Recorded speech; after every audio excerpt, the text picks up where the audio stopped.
All right, today I wanted to make a little video of the 74 Malibu here.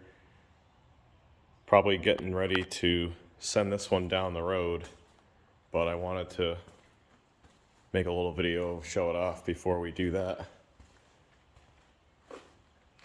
Lots of patina.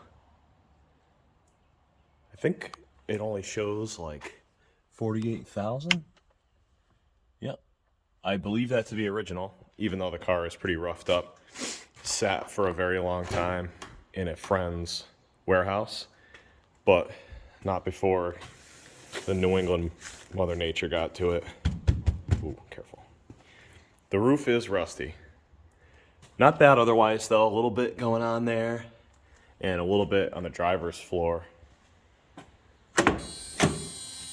But overall, solid for a 1974, especially something that's been around here so long. This was a 350 two-barrel, and I made a deal with a friend of mine for this engine, the owner of Barnard Race Cars, and this was actually, for any New England buffs, the Riverside Speedway track champion engine in 1999. It was in an F-150 looking pickup truck full tube chassis. I don't know if that's considered, that's not a modified, but something like that. I'll post a picture up he made for me of the truck and everything. But I put this engine in and really did nothing else to the car, and I listened to my dad and painted it Chevy orange. So now it basically looks like under the hood of every square body Chevy in the mid-90s with headers and orange paint and a Holly. Kind of interesting that they only ran an Edelbrock Performer. I think that had to do to the class and stuff like that, but I put a Holly 750 on from a swap meet. So when I did that, we did the Pertronics ignition, 60,000 volt coil with their Igniter 3 distributor. So it's got a few different settings for the rev limiter. You can set it up to 7,500 or whatever. I set this pretty conservative because the engine sat for 20 years under my friend's bench and never ran. And we decided to just put it in the car. We did prime it. I think we primed it. And it fired right up, came back to life, no problem. So, pretty neat ride. I put a different converter in. I think it's a 3,500 stall or 3,000 stall FTI. And it's got the big 10 volt in the back, the larger of the two. And it did 411s and an old posi. So, that makes it work pretty good. But it's all there.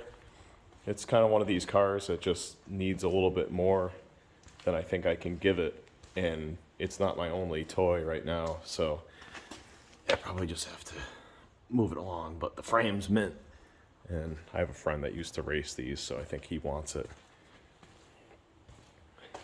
Oh, that could have helped. That's pretty cool.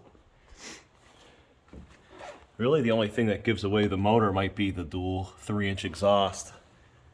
I'll fire it up and let you listen to it. I guess I'll have to invest in one of those stands if I keep doing this.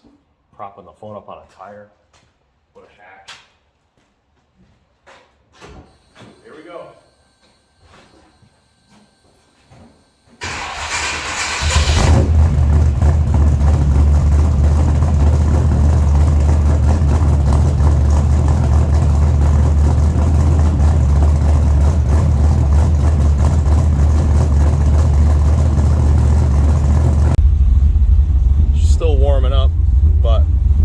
Pressure. I'm starting to get a little temp now.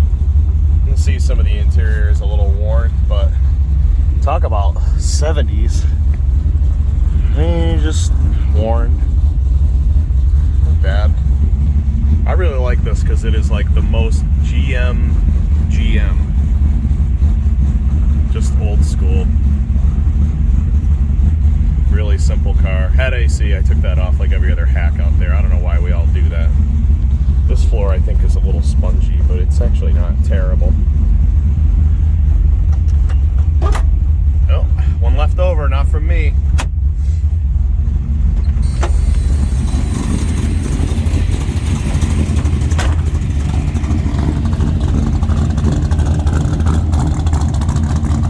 This is a dual 3-inch with Cherry Bomb Vortex.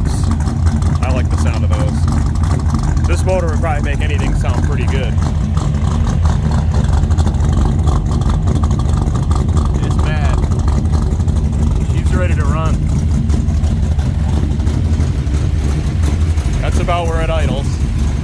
And it doesn't really make any vacuum, so we got a pretty low power valve in there. I think it's a 3.5. I don't know if I want to sell it now. Just look at this thing. They're pretty roadkill-esque, you know, if you're into that. This might be rougher than what they do. Maybe not.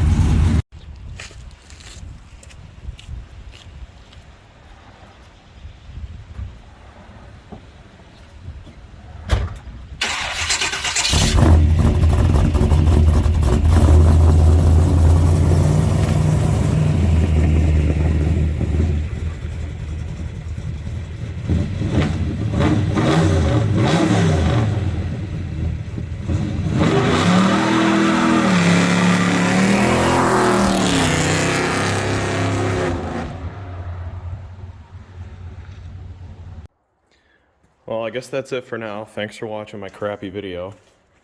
Well, it's good to get the car out and get it covered in water for no real great reason, but the weather here in Massachusetts is lousy, always. If you want to see more of this, let me know. Or maybe next time we'll check that out. Although it doesn't spin the tires that good, even in the rain like this. Later.